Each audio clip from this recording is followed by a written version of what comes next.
Okay, so this is my Andor Season 1, Episode 5 review, I think. Yes, 5. Okay, so,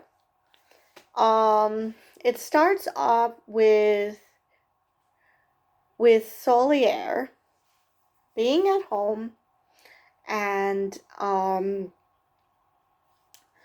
his mother gives him a bowl of cereal. Now, which looked a lot like Cocoa Puffs, which I'm pretty sure is an Easter egg for the fact that this whole Cassian Andor thing is going to make him cuckoo for Cocoa Puffs. Um, but anyway, so he's there. His mother is shoving food at him because, yeah. And she's mostly talking. He can he seems to barely stand her, which is okay. You come home because you lost your job and you seem to treat her with contempt. Okie dokie. Now maybe he's still bitter over what happened, and he's just taking it out on her? Maybe? So she's trying to help, and she even called his uncle, I assume her brother, to find out if there's a job available. And he seems about as uninterested as you can get. Like I said, he sounds, with every word out of his mouth, it's like he holds everything she's saying in contempt. And which is weird because he came home because he has nowhere else to go. So some gratitude maybe. And he's so uninterested in the bowl of cereal in front of him, which maybe it's one of those that they've been out of contact for so long that she thinks that he still likes having a bowl of cereal and he's probably past that. Because that happens. Even if you stay in contact, your parents don't necessarily know you changed. They don't necessarily know the things that you used to like. You're just not into anymore. So, yeah, very relatable scene, except, like I said, he was very standoffish with her. So, again, maybe he's still stewing about what happened. And, so I'm going to actually finish this whole thing. So, it ends with him looking, in his room, looking at a hologram of Cassian Andor. Now, considering he lost his job, where did he get that? I would think that would be belonging to the organization he worked for, which I thought was the Empire. But since the Empire is taking it over, obviously it's not, so. But yeah, how does he have that? Is what I'd like to know. Okay. Next, we go to Mon Mothma. Yes, I'll do the heist stuff at the end. So, Mon Mothma, we have the first scene we have with her is at the breakfast table. And speaking of holding someone in contempt, it doesn't look like they like each other very much. So I'm like, okay, this is totally a marriage of convenience. Wait, they have a teenage daughter. So maybe once upon a time they were in love and maybe saw things more alike, and the views drifted apart to the point where this relationship has become toxic, and that the only reason they're staying together is because daughter. So maybe, because yeah, that's just their that whole demeanor is just like they're trying to one up each other or something. It's just a bizarre dynamic. So, um, she planned for her and her daughter to go on some trip.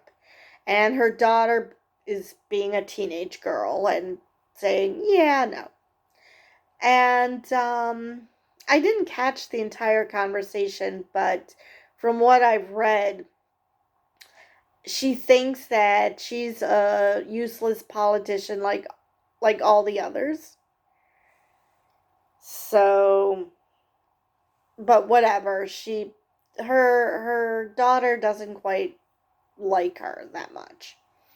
So, she's trying to put her foot down and failing miserably to get her daughter to do what she wants her to do. And so she storms off, and the father's just basically sitting there. He might as well have had popcorn in his hand, watching this going down, watching his wife being taken down a peg. Now, do we know, is she independently wealthy, or is he the one who's wealthy, and or is it just because she's a senator that she's wealthy? But anyway, so she storms off, and again, I'm going to finish this arc. So they're later shown in a car, both her and her husband, and as far away as they can get. Granted, there's not a lot of room, but it seemed like they were trying to not be close to each other.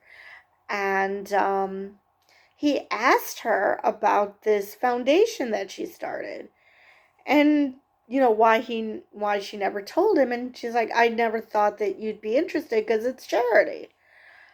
So I already watched the review from Emergency Awesome, and he thinks that this is the writer's trying to show he's not as much of a dirtbag as he comes off. I never thought he was a dirtbag, just an airhead. He's probably a dirtbag too, because he thinks that the head of the empire, the head honchos of the empire, are fun.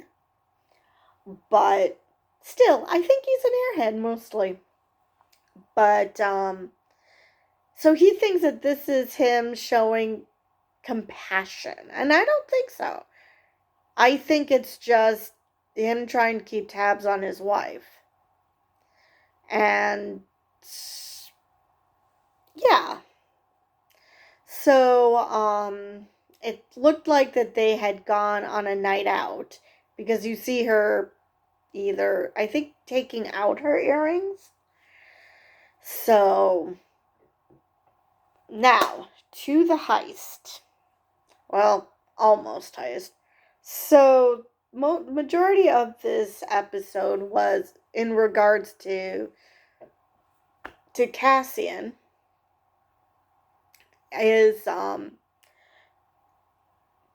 his relationship with the other members of the rebellion. And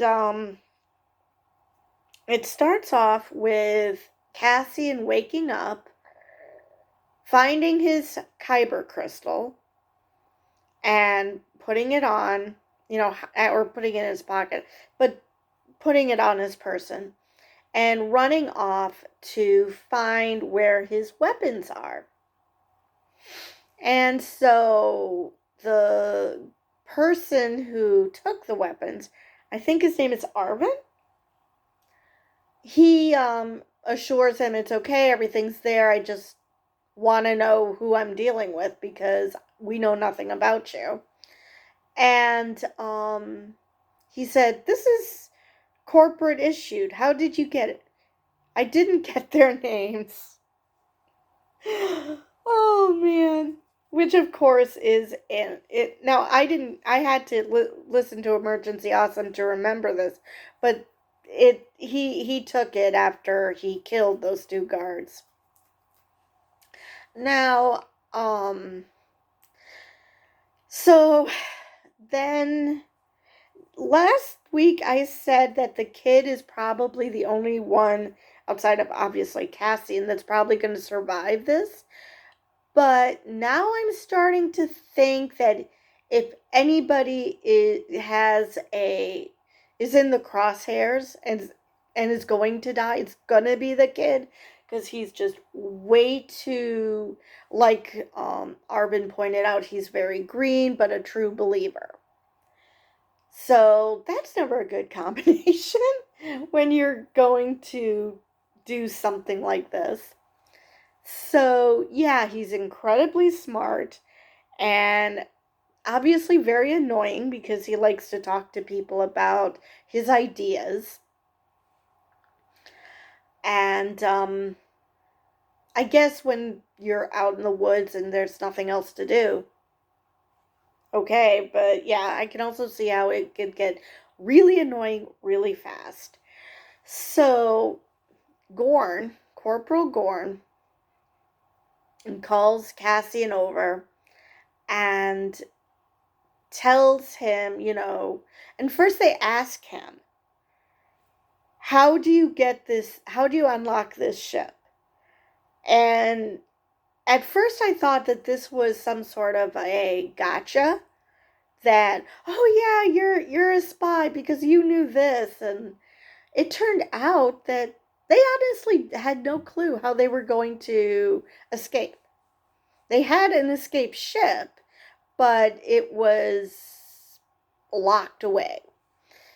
And considering that Gorn's a corporal, the fact that he didn't even know. And so Cassian is beside himself. He's like, you really don't know what you're doing. And Cassian's like, what the fuck did I just get myself into? So, he tells them. And they're like, we kind of had an idea, but... Oh, God. I mean, I appreciate the gumption of wanting to stick it to the Empire, but oh Lord. It's like what Cassian said. It's like, what would you have done if I didn't come? Oh my God. Yeah. So they're about to pack up and go to another campsite closer to the wait.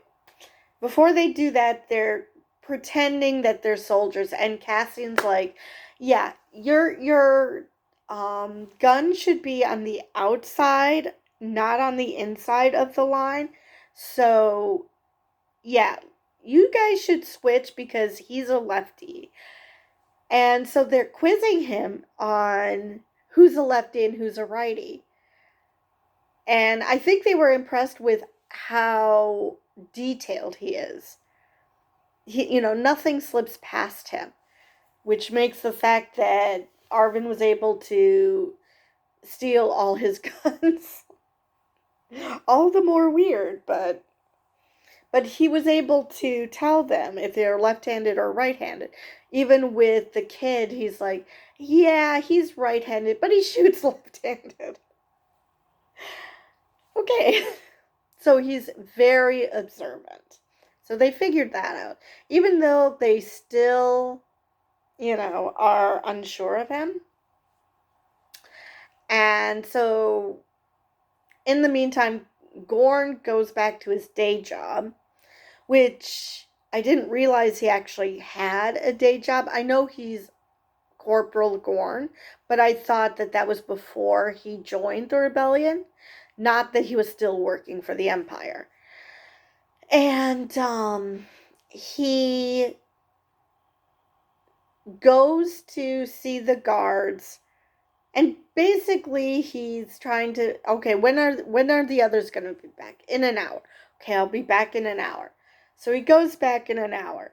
And he manages to get it so that as few people are guarding the payroll as possible, so that when the heist happens, there's fewer people that they have to deal with. Because this is the night of the big celestial event. And so back at camp, he's, like I said, he's training them of how to look like soldiers. He's given them uniforms. And then, before they leave, Arvin finds his kyber crystal and goes ballistic that he's a plant. Because where did he get this kyber crystal? And it's like, wait, I thought they knew he was a mercenary, or maybe she just did. But why would having a kyber crystal make him look bad? Jedi use kyber crystals for their lightsabers. But this is the Outer Rim, so maybe they don't know that. So, Cassian finally comes clean, sort of. He said, I'm being paid to be here. Unlike the rest of you, I'm being paid. This is not me being a true believer, but, you know. And he even said, I'm not sure if it was here or later, he goes, I'm not the person you want, but I'm the person you need. And so they march off to the other campground. And Gorn looks like he's waving a flare. I have no idea why. Maybe it was to hide the fact that people were walking. I don't know. But a TIE fighter had earlier come and they had to quickly hide their weapons because they're supposed to just be shepherds, which, without sheep, but whatever. So, they're talking at the campfire. Arvin tells Cassian why this mission is important, why he joined the rebellion. And basically everybody has a sob story that they lost someone. I have to admit, Corporal Gorn's reason for hating the Empire was kind of petty. I mean, yes, he lost his promotion because he fell for this girl. But yeah, as far as other motivations are concerned, like Arvin's, yeah, kind of petty. But, whatever. The rebellion needs all the help they can get. So it ends with the girls going somewhere. And, Cassian has a thing for Cinta. So I initially thought that Cinta was going to be one of those who survives this. But now that I know that Cassian has a thing for her, yeah, she's totally dead. She is totally dead. You know, Corporal Gorn even said, oh yeah, she already shares a blanket with someone. And, so yeah, I'm pretty sure she's a goner. Now, granted, I don't want any of them to die. Well, possibly the leader, the supposed leader of the group. She's annoying. She's very, very annoying.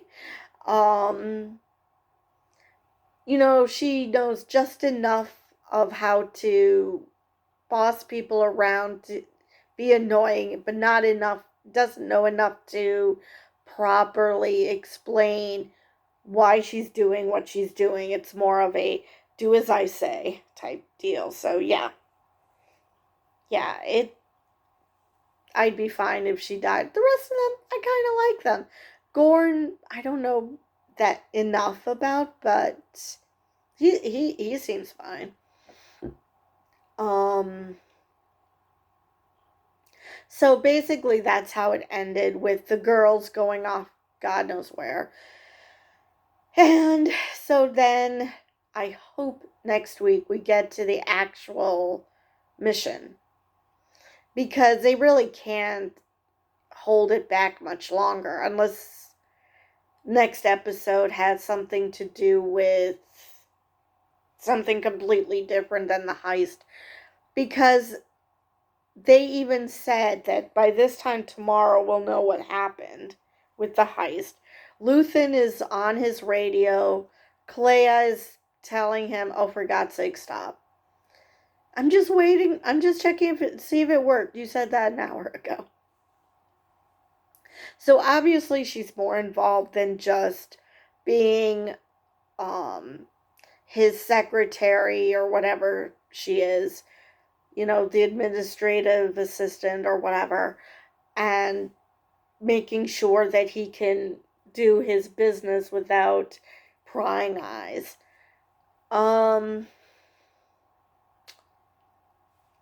So yeah, but he's having buyer's remorse about Cassian, because that he was too excited and he threw him in too fast. So now he's having buyer's remorse. I'm like, yeah, you should have done that sooner. For someone who plans ahead, like knowing that the Imperials were doing this, that, and the other thing, you'd think he would have planned this better. But as we all know, this is going to work out just fine. Cassian's going to be fine. It's just the others that I'm worried about. Um, so let's see. Oh yes, and the other thing that Emergency Awesome brought up about Solier, which after this episode is sounding more and more true, is comparing him to Javert, who was the inspector in Les Miserables, who was obsessed with Jean Valjean until he finally committed suicide because he realized Jean Valjean is not the devil incarnate that he thought he was, because in his world there was black and white. You're either 100% good and you follow the rules to the letter, or you're scum. There's no in between. And he then, upon finding out that Jean Valjean is not devil incarnate, that just like any other human, he's complicated, he killed himself. So, because he spent years pursuing this guy, this poor guy, that all he did was steal a loaf of bread because, God forbid, he wanted to feed his family. Shocking. How horrible of him. But anyway, so yeah, after this episode and that potential foreshadowing with the Cocoa Buffs, I'm gonna say he's probably going to go cray cray. He's gonna lose his mind. Now, whether he actually kills himself at the end of all this, or he just ends up in an institution, or someone kills him, who knows? But yeah, things are not gonna end well for that guy, which is too bad, because the only thing that messed him up was his ambition, which he obviously got from his mother, because she's just going on and on and on about what his next steps are going to be. Let's see if there's anything else to mention about this episode. No, I think it's covered. So, I will see you guys next time.